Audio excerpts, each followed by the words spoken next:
Hi there, welcome to Musically Speaking. My name's Portia and today we're going to be talking about St. Patrick's Day. It's just around the corner.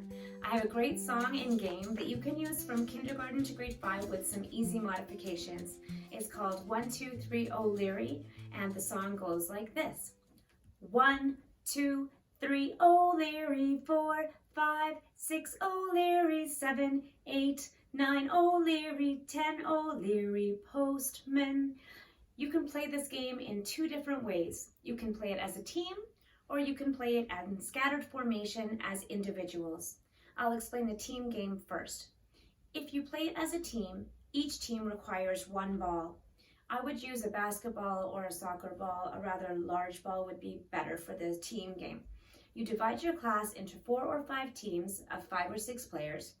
So the leaders have the ball and their team is lined up directly behind them in a straight line. The person at the front of the line bounces the ball on the number 1, 2, 3. On the O'Leary, they pass the ball over their head. The next person in behind them bounces on 4, 5, 6, and on O'Leary, they pass over their head. 7, 8, 9, the bouncing O'Leary over their head.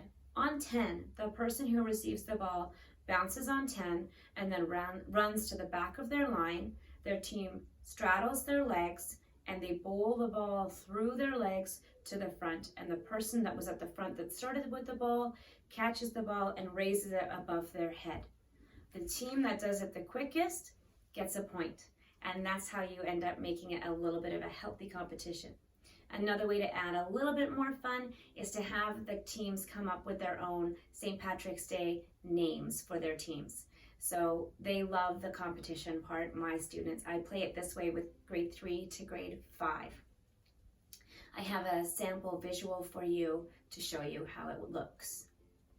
1, 2, 3, O'Leary, 4, 5, 6, O'Leary, 7, 8, 9, O'Leary, 10, O'Leary, postman.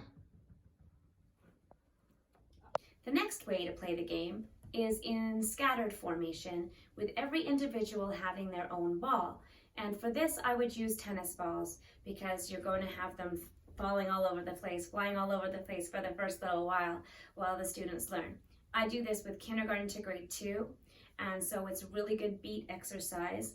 They bounce on the numbers 1, 2, 3, and on the O'Leary, you just add a different action. Maybe it's a throw and a catch the ball, maybe it's an under the leg, or maybe it's around their waist. Whatever you want to do, you can change it each time, giving them some practice on the bouncing to the beat on the numbers and the action on the O'Leary.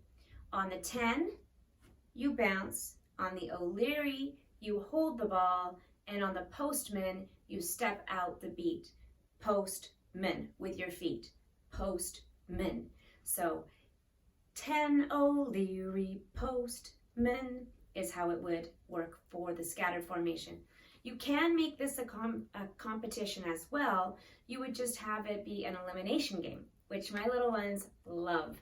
So if they lose control of their ball, they're out. They have to put their ball away and sit down and watch.